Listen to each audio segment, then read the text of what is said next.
எல்லாரும் எப்படி இருக்கீங்க? வெல்கம் டு நிலவு natural skin and hair care products. இன்றைக்கி நம்ம என்ன பார்க்க போகிறோம்னா, ஒரு ஹெர்பல் ஹேர் பேக் தான் பார்க்க போகிறோம். சரி வாங்க, அந்த ஹேர் பேக்குக்கு என்னென்ன வேணுங்கிற இன்க்ரீடியன்ஸை நம்ம பார்த்துக்கலாம். இது என்னென்னு பார்த்துக்கிட்டிங்க அப்படின்னா, கருவேப்பிலையும் வேப்பிலையும் நான் வெயிலில் காய வச்சு அரைச்சி பவுட்ரு பண்ணி வச்சுருக்கேன்.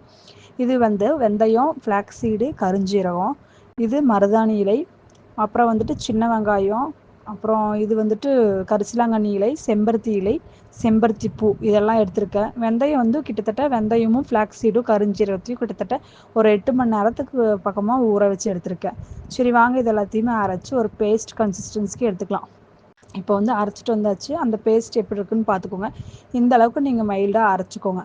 அரைச்சி நம்மளோட ஹேரில் செக்ஷன் பை செக்ஷனாக அப்ளை பண்ணி, உங்களுக்கு கோல்டு இருக்குது அப்படின்னா ஒரு 1/2 அன் ஹவரும், கோல்டு இல்லை அந்த ப்ராப்ளம்லாம் எதுவும் இல்லை அப்படின்னா ஒரு மணி நேரம் 1.5 மணி நேரம் உங்களுக்கு எப்படி தோணுதோ அந்த அளவுக்கு நீங்கள் வச்சுட்டு நல்லா ஒரு மைல்டு ஷாம்பு போட்டு வாஷ் பண்ணிக்கலாம். உங்கள்கிட்ட சல்ஃபேட் ஃப்ரீ ஷாம்பு இந்த மாதிரி ஷாம்புலாம் இருந்துச்சுன்னா வாஷ் பண்ணுங்கள். நேச்சுரல் இன்க்ரீடியன்ஸ் வச்சு செய்கிற ஷாம்பு இருக்குது, அது நம்மக்கிட்டே இருக்குது. அந்த மாதிரி ஷாம்பு போட்டு கூட நீங்கள் வாஷ் பண்ணலாம். ஸோ இப்போ வாஷ் பண்ணதுக்கப்புறம் ஃபைனல் லுக்கு என்னோடய ஹேர் பார்த்துடலாம். இதுதாங்க நான் வாஷ் பண்ணதுக்கப்புறம் என்னோடய ஹேர் இப்படி தான் இருக்குது. ஸோ ஸ்மூத் அண்ட் சில்கியாக இருக்குது. ஃபஸ்ட்டெல்லாம் ரஃப்பாக இருக்கும் ஹேரு, இப்போ பார்த்துட்டிங்க அப்படின்னா ஸ்மூத்தாக இருக்குது. ஹேரை தொட்டு பார்க்குறக்கு ஸ்மூத்தாக இருக்குது. வீக்லி 2 டைம்ஸ் இந்த ஹேர் பேக் ட்ரை பண்ணி பாருங்கள். பெஸ்ட் ரிசல்ட் இருக்கும். ஹேரில் இருக்க நிறைய ப்ராப்ளம்ஸை கண்ட்ரோல் பண்ணி கொடுக்கும். தேங்க்யூ ஃபார் வாட்சிங்.